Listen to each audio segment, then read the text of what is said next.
The teenage art prodigy whose gift has become a $1 million business. The real Rain Man with the biggest factual recall in the world. The child scientist who passed O-level chemistry aged 7. The unemployed accountant with the record-breaking memory. And the 10-year-old music prodigy ready to hit the international stage. 5 people, 5 extraordinary talents, 5 very different lives. Me and God are both in control of everything. I am absolutely, completely flat broke at the moment. I don't like the meaning of child prodigy. That's a very fun thing. You don't have to be handicapped to be different. Everybody's different. Welcome to the world of genius.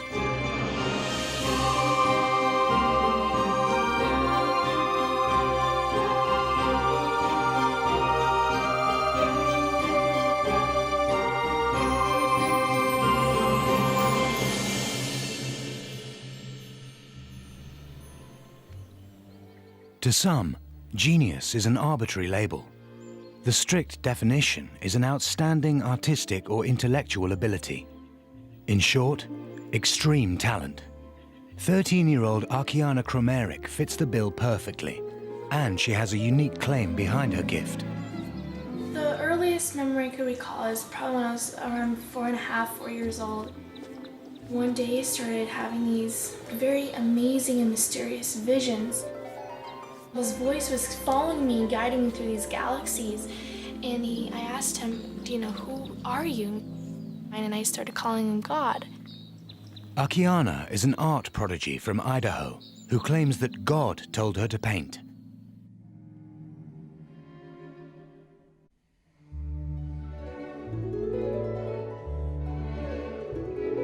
And for 9 years, she hasn't stopped.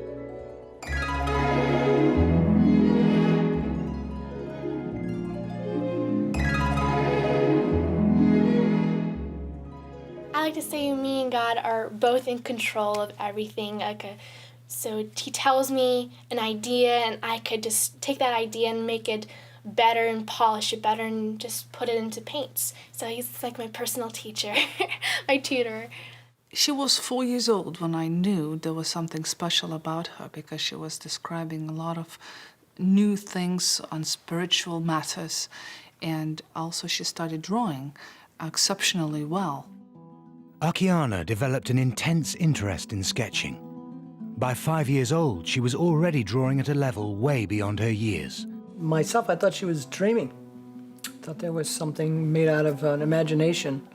But when she started describing it more and more, it became apparent that this was actually something that did happen. By 8, Archiana was painting portraits on giant canvases.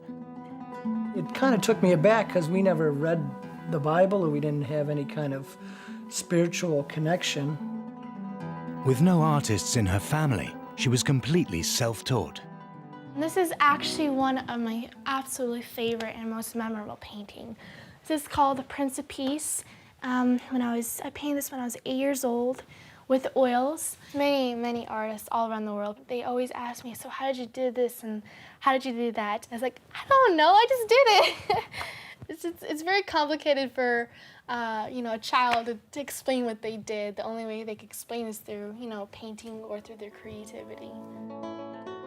Described by art critics as a phenomenal talent, she has now produced more than 100 paintings, ranging from realist portraits to fantastic landscapes and the natural world. They can each take anywhere from 15 to 300 hours to complete. Archiana's genius could be explained by sheer hard work. Homeschooled, she gets up at 4 a.m. 6 days a week and paints for up to 5 hours a day. Just really quickly, I want to see the lips.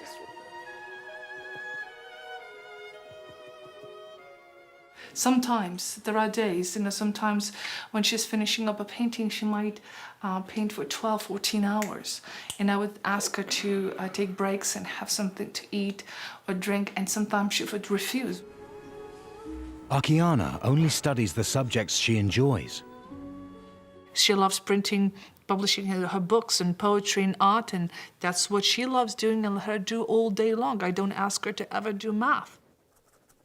If critics say, no wonder she's a genius because she's devoting all her time for art, then it would be a better place in the world, that there would be more people who are interested in focusing their energy to the fields that they are interested in.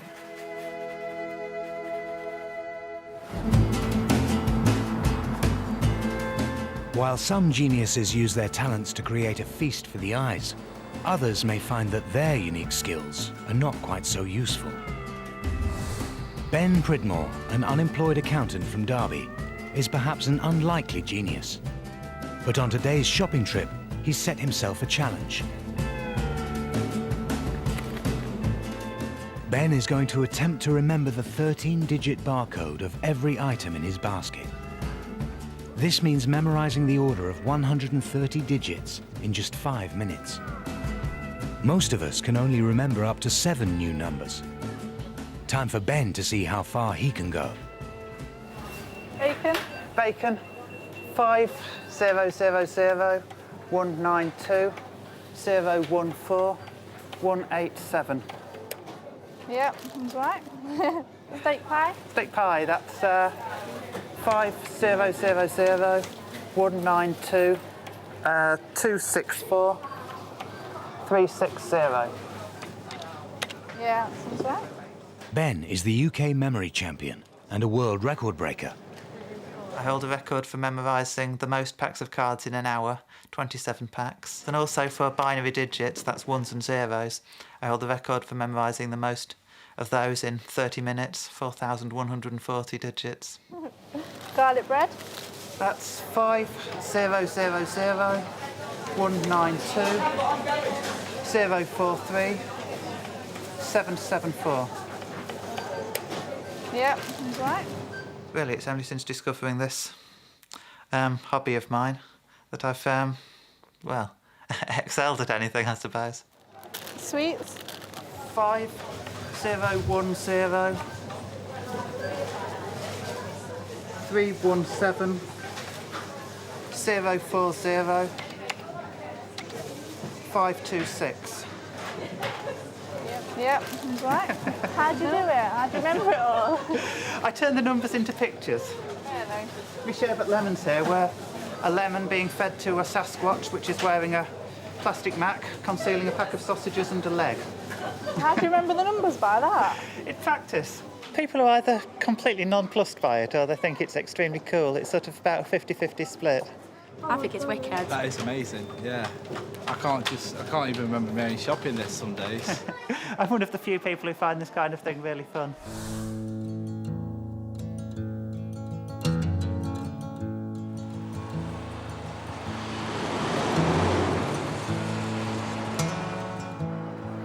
Did you tell him your birthday? 07/06/1980. It's a Sunday, and this year it's a Sunday. You retire in 2045 on a Thursday. You'll be 65 in 2045.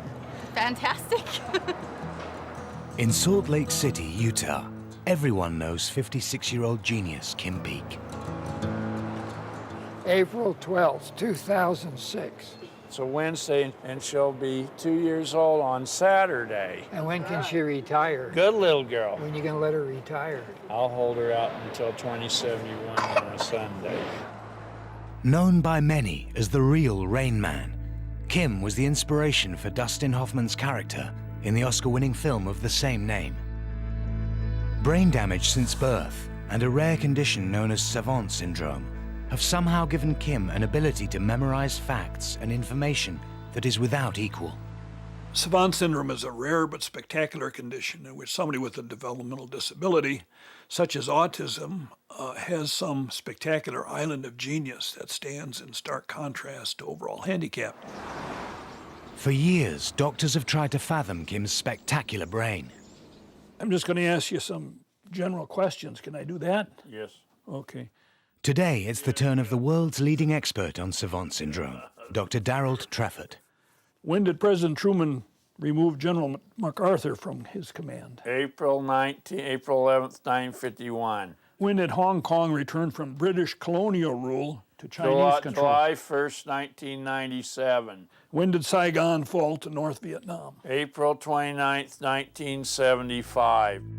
When Kim was 9 months old, the medical world said he would never walk, talk, or be able to learn. Proving experts wrong, he is now believed to have the greatest factual memory in the world, memorizing 98% of everything he reads. I keep thinking that pretty soon the memory full sign has to come up like it does on a computer, but it doesn't. He continues to absorb, and not only absorb, but also recall. What day was Easter this year? What was the date? It was March 23rd, and we won't see another one this early again until 2160. And we won't see it. When is the last time that we saw 1913. Is that We right? don't see it. You folks should remember. So how many years before the next? 152 years. What year will that be then? 2160. It's believed Kim's talent may be partly down to the fact that his brain is wired in a completely different way from the rest of us. Since birth, Kim's corpus callosum, the white matter that carries vital connections between the left and right halves of the brain, has been completely missing. But somehow, Kim's brain has managed to rewire itself in a unique way. This could explain his extraordinary genius. Now, what is the earliest that Easter has ever fallen? 1761, 1818, 2274. Whoa! How do you figure those things out, Kim? How do you do it? By looking at my own heart and my own mind. Kim, like most savants, doesn't explain how they do it. Kim, how do you remember all that stuff? I just know that. How do you just know it? How do you remember all that stuff, Kim? I just know a lot about it. And they don't really explain their methodology, and I think in reality, savants are not aware of what that process is.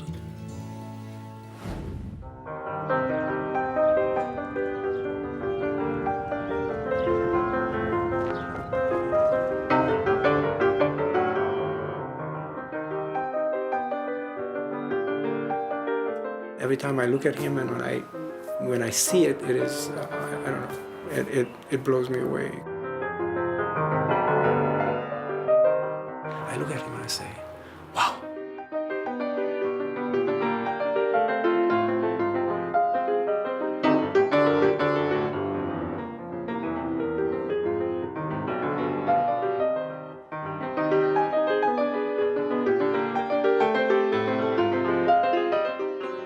Music is everything for 10-year-old Ariel Lanyi, a child prodigy from Israel.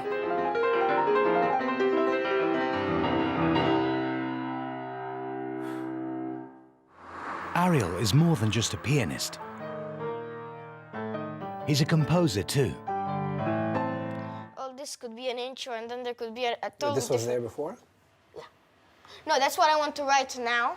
No, first of all, I want to jot down the intro. Okay. Before we start anything. But didn't you have a subject? You had a subject.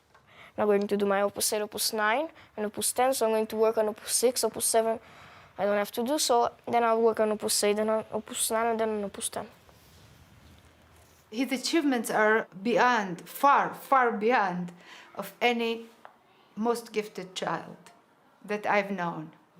The question was, why do you take criticism from your teachers and not from your parents? And not from your mother.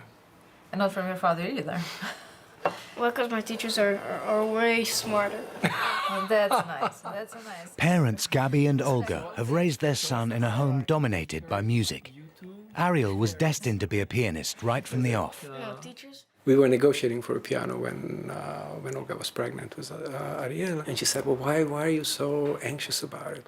What's the big deal? He's not going to come back home from a hospital and start taking piano lessons." And I said, "No, but I don't want to bring a child back from the hospital into a home that doesn't have a piano." Neither Gabby nor Olga could play the piano. It was for one person only, their newborn child. When he was born, he started listening to music right from the beginning because there was a tape that his father prepared for the occasion. And from then on, he was listening to music almost 24 hours a day. There is a theory that very young children can be taught anything. They don't have to be born that way. But the earlier you start the education, the more you'll be able to achieve. It soon became apparent that the theory was working. He was less than 3, just a little less than 3, and we were driving in a car, and he was sitting in the back, and we were listening to the radio, and it was Beethoven's Second Piano Concerto, which I recognized, but I don't know the key, and I didn't have the CD, so I told him, this is Piano Concerto by Beethoven. And Ariel said, Ian, and I didn't have the answer because I didn't have the CD to look at, right? And obviously I cannot tell. So he says, in B flat major. And I looked in the mirror, and I said, are you sure? And he said, oh yeah. So needless to say, as soon as we got home, I take out the CD and I look at it, and it's in B flat major. By 5, Ariel had already taught himself to play the piano and started taking lessons. By 7, he was playing classical concerts with an orchestra of adults. In a way, we created it to some degree by exposing him early on. And a little baby doesn't have many choices. So he just lies on his back, and you play Bach, and you play Bartók, and he listens.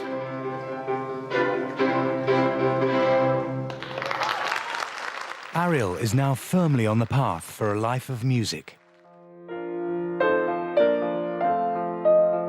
But although showing a talent way beyond his years, he's wary of being labeled. I don't like the meaning of child prodigy.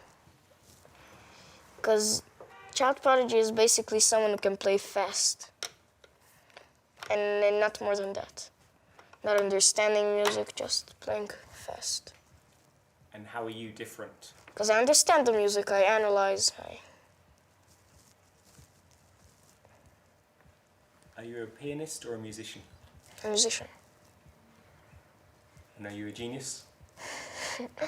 Not yet. I will be one day, but not yet. While Ariel developed his gift from an early age, others find greatness much later in life. But it doesn't always reap rewards. Ben Pridmore started out on the path to genius in his mid-20s when he began training himself to memorize decks of cards. I held the record for memorising a pack of cards in the quickest possible time, 26.28 seconds. From just a single glance, Ben is able to recall every number and every suit in the exact order in which he saw them.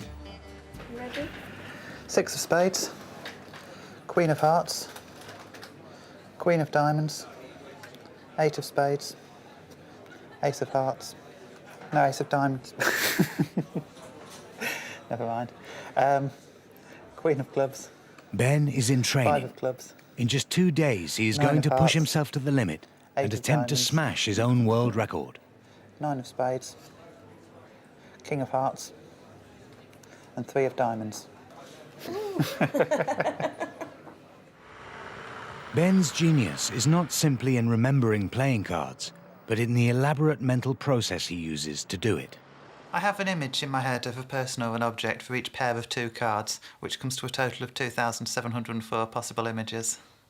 So, for example, this pack of cards starts with the 7 of spades, King of spades, which is a pack of seeds, growing into 2 of hearts, 5 of spades, which is Marty Pello out of Wet, Wet, Wet, and 5 of hearts, King of clubs, which is Elmer Fudd. Okay, maybe preparation time starts now. The key to Ben's memory genius is that he uses a different part of his brain to store new information compared to the rest of us.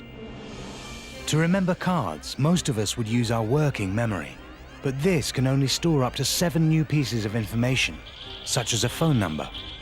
This information is only held here for a few seconds before it's forgotten. But Ben can link any sequence of numbers and cards with images that he has permanently stored in his long-term memory. This system means that in the UK memory world, he reigns supreme.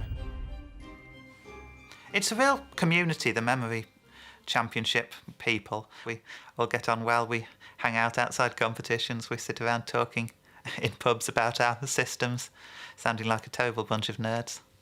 Well, we are a terrible bunch of nerds, let's be honest about this. But being a memory giant hasn't translated into financial success.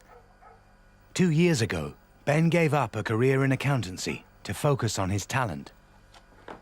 Now, he's struggling. I am absolutely completely flat broke at the moment. I've got no money at all. I've got less than no money. I've got loans and things, so I am actually quite desperate to get back to work at the moment, and I'm struggling to find a permanent job in accountancy.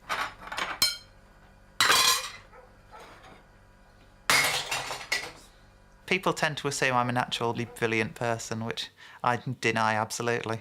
I'm a bit of a thicko, really, in a lot of ways. I just have an interesting hobby, possibly because I've got too much time on my hands.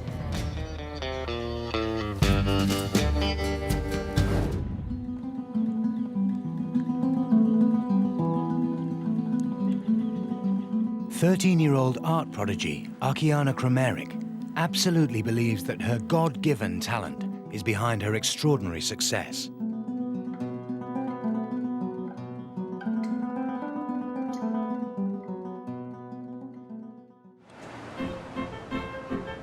Today, at a local gallery selling prints of her work, she has come for a meet and greet with some of her fans. Have you ever had any visions of heaven? Yes, actually, for a couple years, since I was 4 to 7 years old, I had constantly visions of heaven, and I use those visions and I paint them. When I'm thinking that, you're at your age and you're already, so established in this industry, I look up to you. Oh, thank you. That's a very inspiration to me. Thank you. She's really been in touch with another dimension that is not common to our normal human experience. It's definitely projected. She's like a projector from God onto a canvas. An artist since the age of 4, this is no mere hobby for Akiana. Her prints alone sell for thousands of dollars. At home, she is the sole breadwinner, with her parents and brothers carrying out specific roles in her business. Being the main moneymaker in the house is a great responsibility, but actually when I paint, I just don't feel like I'm making money, I'm making the business, but it just feels like I'm having fun with the painting. But Akiana's genius has made her family rich. Since it's slow now and the economy's kind of a little flattened out, I probably do, or we do, I should say we, 50 prints a month. Now, a print is $1,800 US dollars to $3,100. On top of the $100,000 plus a month they make from prints, every so often they sell an original. Well, the most originals are between 100,000 and 300,000. Our highest one sold is 175. And that was a challenge. That was the one with the horse in the middle of the pine trees with in the snow. And it sold to a rancher down in Texas. We try not to sell the originals. She has control, because all of this you see here is all hers. So when she's 18, this is hers. I walk out of the picture and I do something else. And the fruits of Akiana's labor? A new $1 million family home. She'll be painting in this area here. We'll have her probably easel here. I don't know if an easel on this wall or easel on that wall. But we also gave her a little kitchenette where she'd be able to have her daily coffee or tea, wash her brushes. But is this a normal childhood for a 13-year-old girl? If a normal childhood is to sit in front of television and just be on cellular phone for 3-4 hours a day, I don't know if that's normal childhood. I consider a normal childhood being able to serve other people, to help other children, to enjoy what you're doing, to be together with a family. Yeah, I agree on that. I have nothing to add to that one. She's not missing out a thing. A self-trained genius is about to push himself to the limit. I'm going to try to break my world record at speed cards. I'm going to try to memorise a single pack of cards in sometime faster than 26.28 seconds.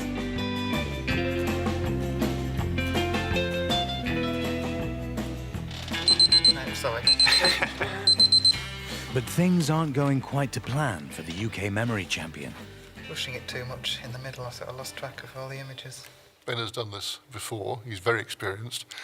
His current record is around 26 seconds, and we're very much hoping that he can push it down and give us all a tremendous shock.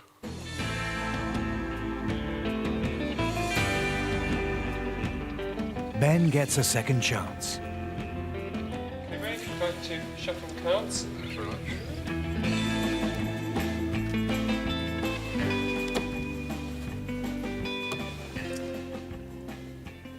You want to ready? Go.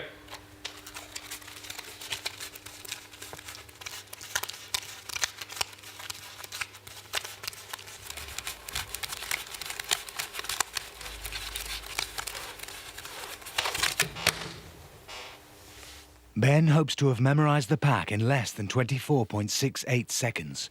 But to prove it, he must now arrange a separate pack of cards in the exact same order. Okay, your recall time starts now.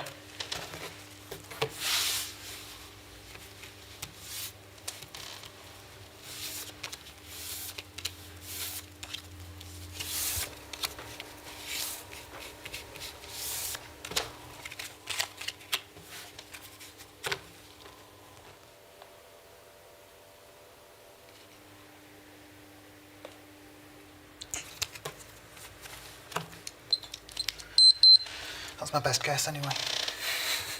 To decide it, the two packs must be compared card for card.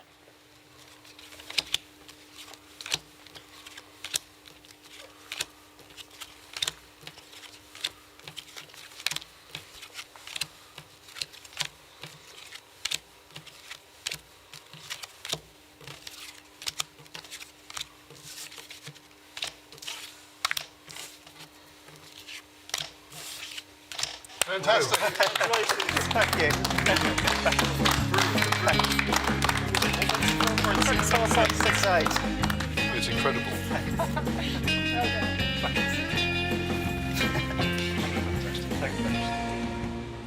I did it, yeah. 24.68 it was in the end, which is just about exactly the kind of time I was hoping for. Oh, that was amazing. I mean, my God, he's broken the 4-minute mile for the brain. We started out with a puppy teaching a lesson to a Maori who was holding a microphone over a necklace owned by Nassim Hamed, who was using a pair of tongs to hold up a bag of sherbet, pouring it into a sieve. It's an objective test of how fast it can be done. And in that sense, it's unbelievable. In front of an auctioneer who was selling a tentacle which was growing out of a superhero in a suit of armour who was planting a flag in my dad's old garage.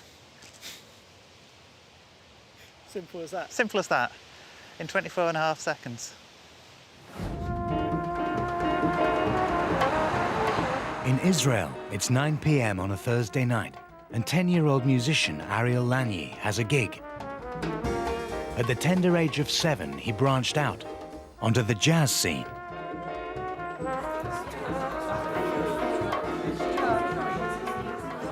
This gig is supposed to start at 9:30, which it probably won't, so it'll start closer to 10.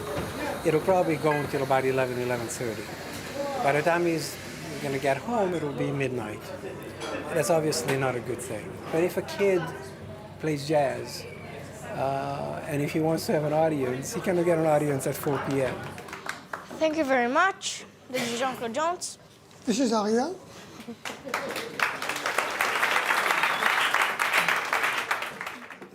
But can a child of 10 handle the strain of such a late-night gig?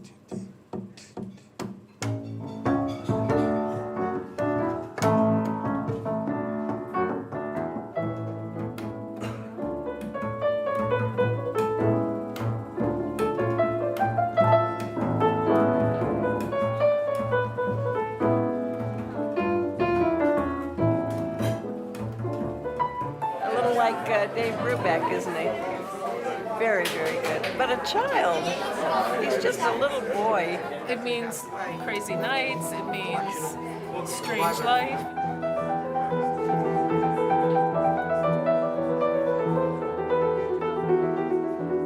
It's it's a payoff between what is this child going to give to the world as he grows up and what is he going to sacrifice as a human being. As the set continues, the late night starts to take its toll.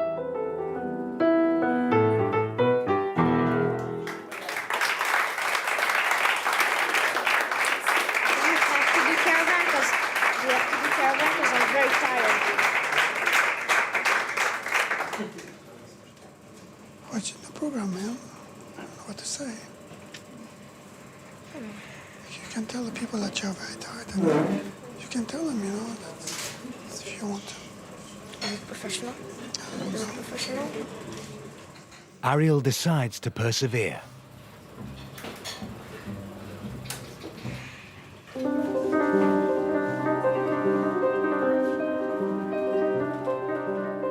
It's now 10:30 p.m.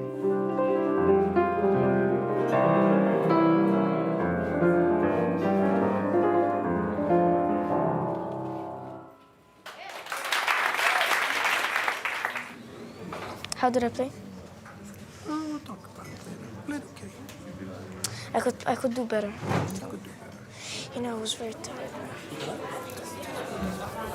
We're going now to improve. You're going out to improve? He's not pleased. I know it flopped. What? I know it flopped. It didn't flop.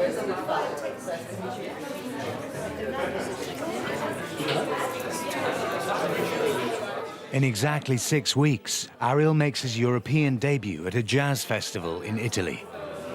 Don't film me, don't film me. Could it be too much too soon?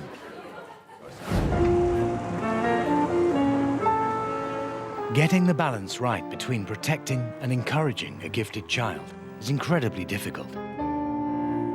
But in Singapore, Valentine Corley is determined that his 8-year-old son, Einan, reaches his full potential. Complex processes in an organism begin when a molecular key fits into a correspondingly shaped molecular lock. Exactly. The key can be a relatively small molecule circulating in a body fluid, whereas the lock is usually a large molecule known as a biological receptor that is often found embedded in a cell membrane.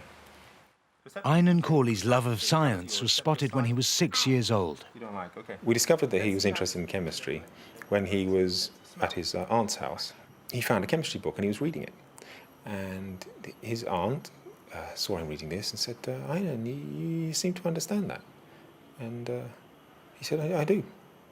And so she went away and got an exam paper, gave it to him, O-level exam paper, and he answered the questions correctly. Einan taught himself chemistry on the internet, and at 7 passed the O-level exam. Now, his father is battling to fast-track his academic career. Yehudi Menuhin without a violin is not a violinist. He's a could have been. And the same applies to any of these children. If they don't get the opportunities they need, then all you've done is wasted their life and wasted the contribution they could have made to society. Huh? Tell me why I can't climb. The weight and the pressure. Daddy can't climb because he is so heavy. If he steps over here, he will ruin his feet. Because his weight exerted on a small area will cause a lot of pressure. He weighs 111 kg. And the surface area is roughly how much? Square inch, a square inch. A square inch. Can you imagine what would have happened if Leonardo da Vinci had never been apprenticed to an artist? None of his work may have happened. To put a child like that in an ordinary school is a kind of abuse. From his perspective, school is in slow motion, which is how he described school to me one day. He said to me, the only thing I like about school is my friends. So he does have that, but the actual lessons don't give him anything at all. Nothing. They cannot. Although Einan must continue attending primary school, Valentine has arranged for him, aged just 8 years old, to also study chemistry at degree level. It's only the third-year students here get to do the experiments because they have gone through first and second-year training. But for Einan, he just comes in as if he's gone through the first and second-year training already. He basically knows what to do. If I increase the concentration of nitrogen, what would happen? Reaction got this. Very good. Reaction would go to the right to reduce the concentration of nitrogen according to the Chatelier principle. If I increase the concentration of chlorine, what's going to happen? Well, Yeah, equilibrium will shift to the right. He has the mind of an 8-year-old, but the intelligence, which is roughly the same of ours, which is a bit stressful if you work with him. Subsequently, you need to wash it with sodium chloride. Huh? Tell me why we need to do this. I'll leave it to you to find out, okay? Why do you need to wash with sodium chloride? Anybody can tell me now? Go on. it aids layer separation. Yes, it aids layer separation. It's very obvious that he's a prodigy, and I think that the people here are very welcoming of that. I had worried they might not be, but no, there's no worries at all. But it would seem Einan might not be the only genius in the family. His father, now a freelance writer, originally studied natural sciences at Cambridge. When I was a child, I had many different gifts, but I don't think that they were given the full opportunities they needed to be expressed. To your mind, is any of Einan's ability inherited from his parents? Yeah, I would say so. The funny thing is that his scientific interests parallel my own, age for age, as a child. He starts expressing interest in chemistry at 6. It's the same age I became interested in chemistry. Okay? So it's the same pattern, and yet we didn't guide him in this pattern, we just let him be. And he chose the same path. It's easy for a child in that position to end up frustrated. And having, known that situation myself, I don't want to see him frustrated. I want to see him develop at his own pace, in the areas of his interest, and become the full human being he is intended to be.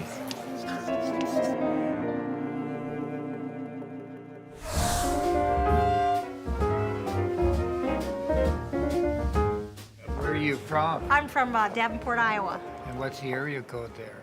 If you're a 3, it's 563. If you're a 7, it's 309. Prodigious savant Kim Peek is a walking encyclopedia, having memorized over 12,000 books. When did England become England? It's been that way since 827 under Egbert, and then Athelstan defeated the Danes at Brunanburh and united the country. In what year? In 933. Good. But suffering from brain damage since birth, Kim is a genius in need of 24-hour care. And at 82, his father Fran has his own illnesses to contend with, having recently had a melanoma removed from his face. I have to brush his teeth and everything that's physical. We shower together and I have to dress him after. He dressed himself, I have to redress him. Just everything we do together. And provisions have to be made for when Fran is no longer here. The last place I'd want him to go is into a group home or into an institution. My other son, about 6 months ago, came and told me that he would like to take his wife and move into our home where Kim's environment of books is, and he would take care of Kim just like I am. And we're going to have 4 more great days together. But for now, Fran is constantly at the side of his genius son. The pathologist says everything's great. I just can't wear the bandage until next Monday. I have to go back and see him again. But everything fine, no cancer, okay? Yes, Dad. Before becoming the inspiration for Rain Man, Kim had been a recluse, unable to even make eye contact with another person. But Dustin Hoffman told Fran to share Kim with the world. Ever since, he has done exactly that. We've flown 1,992,000 air miles in 19 years. We've talked to over 4.4 million people in small groups. He's become something that he was never supposed to be. Kim and Fran are on tour 20 days out of every month. Today, they've been invited to the University of Wisconsin to meet an audience of over 300 people, all eager to witness the genius of Kim Peek. We'll start with an easy one. What day of the week was March 20th, 1979? A Tuesday. Okay. And I was born on March 12th, 1933. What day of the week? Sunday. All right. What is it this year? You're 75 years old. Unfortunately, that's right. Sometimes people look at savants, whether it's a musician or an artist or a memory giant, as sort of putting them on display, so to speak, and can you stump the genius kind of thing? And that's not what this is all about. It helps them. It's a form of therapy, if you like. Part of that is what we call training the talent, and that's really what the treatment of savant syndrome is to find the talent and run with it. Although Kim is unable to hold a simple conversation, he has now interacted with millions of people at events like this, all on a non-profit basis. What was the best picture in 1961? West Side Story. There's a place for us. Leonard Bernstein wrote the score in 1957. Thank you. So when did Shakespeare write Romeo and Juliet? 1595, but Leonard Bernstein wrote the score in 1957. I'm very familiar with the literature through the last 125 years, and there's never been a Kim Peek, and I don't know if there will be another. What are you singing to me? That song is called The Birch Tree.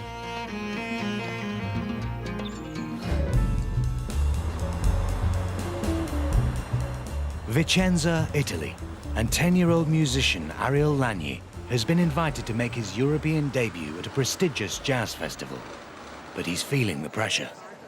It's a big gig. Okay. So right now, what matters is to put a smile on your face.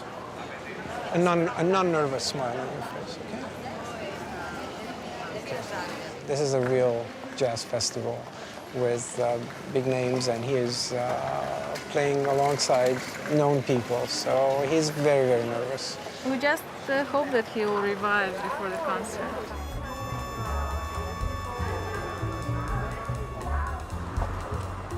Later that evening, an audience of jazz aficionados gathers to watch Ariel and jazz partner Jean-Claude Jones. They'll know it's better. We practice with the metronome, and we're more together. And we drop the two. That's it, you get it? Sono felice di presentarvi Ariel e Jean-Claude Jones.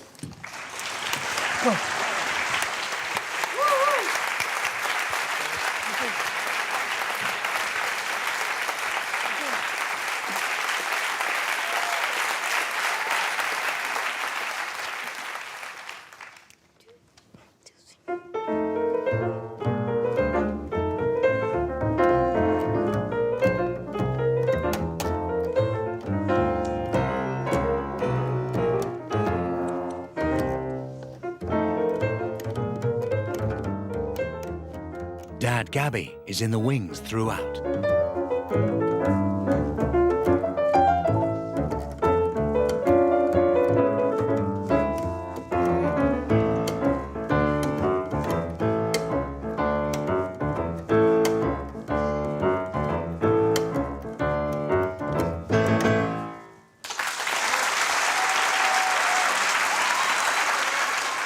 This time, Ariel's a success.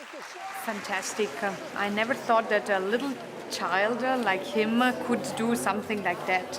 A genius, more than a genius, I think. I was so surprised. How do you say in English? Goosebump? I had a goosebump on my arms. Thank you, Jean-Claude Jones.